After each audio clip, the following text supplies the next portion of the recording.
Salut à toi, aujourd'hui je vais te donner les 7 conseils primordiaux que tu as besoin de connaître si tu souhaites te lancer en SEO. Et si tu restes bien jusqu'à la fin de la vidéo, je vais également te donner la direction que Google va prendre durant les prochains mois et qui est l'information, crois-moi, la plus capitale de cette vidéo. Alors reste bien jusqu'au bout. Mais passons tout de suite au vif du sujet avec le premier conseil. Mon premier conseil va être de faire des articles de minimum 1500 mots. Si tu souhaites positionner un article en première page de Google et encore mieux dans les 3 premiers résultats, tu peux voir que selon les études qui ont été faites, la grande majorité des pages qui sont en première page de Google ont minimum 1500 mots. Et d'après les tests que j'ai fait et les résultats que j'ai eu avec mes propres blogs, les articles qui marchent ont en moyenne au minimum 1500 mots. Si tu débutes, je te conseille de rester entre 1500 et 2000 mots, c'est une bonne base, ça va commencer à pouvoir te générer du trafic sans que tu y passes trop de temps pour pouvoir continuer à rester régulier. Et c'est justement là mon deuxième conseil qui est de publier régulièrement. Je vais te montrer une étude juste ici qui a montré que en moyenne ceux qui publient régulièrement, à savoir quotidiennement, ont 2 fois plus, quasiment 2 fois plus de résultats que ceux qui publient plusieurs fois par semaine. Donc si tu publies un article par jour sur ton site,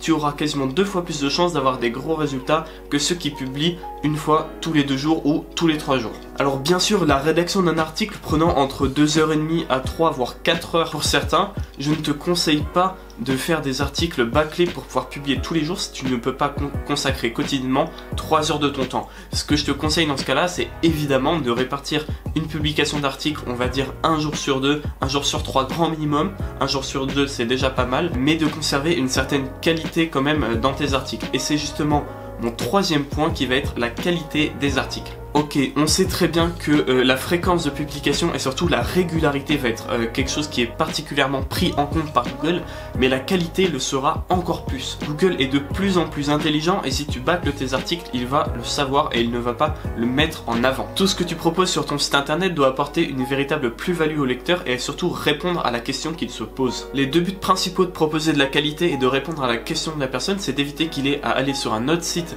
pour trouver réponse à sa question et ensuite de faire en sorte qu'il reste le plus longtemps possible sur ton site. Le vocabulaire que tu emploies doit être compréhensible par tous et l'expérience utilisateur doit vraiment être une de tes priorités et c'est ce qui m'amène avec une parfaite transition au point suivant.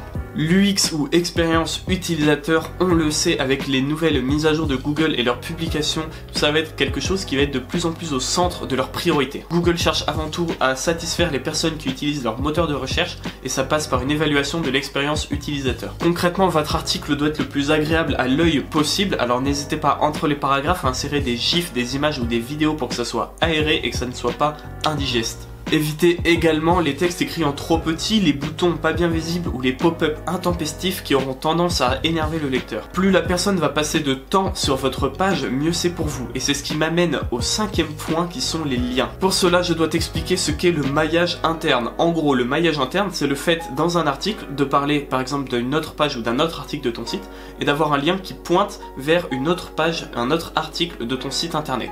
Ça, c'est du maillage interne. C'est quand toi-même tu fais des liens dans ton site qui amènent à d'autres endroits de ton site. Ça, c'est hyper important et pourtant, beaucoup de débutants le négligent encore. Alors, on conseille au maximum 4 à 5 liens internes par page, mais en fait, ça va avoir plusieurs effets bénéfiques pour toi. Notamment, lorsqu'un lecteur arrivera à la fin de ton article, tu vas pouvoir le rediriger vers un article qui l'intéresse. À toi de faire un travail pour avoir des liens internes qui sont cohérents et qui vont vraiment intéresser au maximum la personne pour prolonger son expérience sur ton site. Ça aura aussi un effet positif sur Google qui pourra plus facilement indexer des pages et voir quels sont les liens qu'ils ont entre eux. Une fois de plus, il vous faut être le plus naturel et logique possible, ne mettez pas des liens qui n'ont aucun rapport entre eux, essayez de faire un ensemble cohérent. Le 6e point parle aussi des liens, mais plutôt des backlinks et des domaines référents. Alors là, je vais t'expliquer ce que c'est. En gros, un domaine référent, c'est un autre site internet que le tien qui, quelque part dans son site, parle du tien et fait un lien qui renvoie vers toi.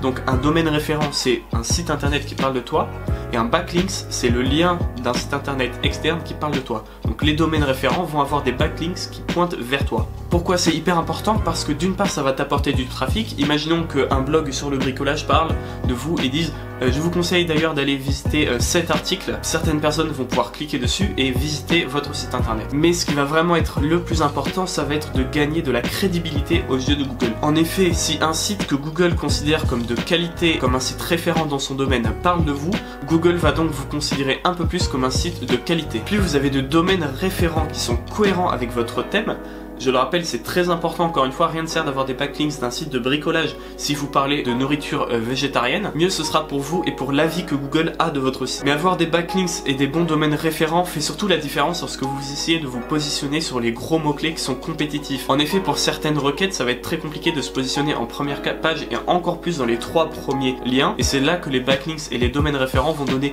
une plus-value à votre site par rapport à vos concurrents et ainsi vous donner l'avantage. Dans les jours qui suivent, je vais d'ailleurs faire une vidéo complète et détaillé point par point sur tout ce qui concerne les backlinks et les domaines référents. Ce sera une vidéo capitale pour toi si tu t'intéresses au SEO, alors pour ne pas la rater, fais en sorte d'être vraiment abonné à cette chaîne.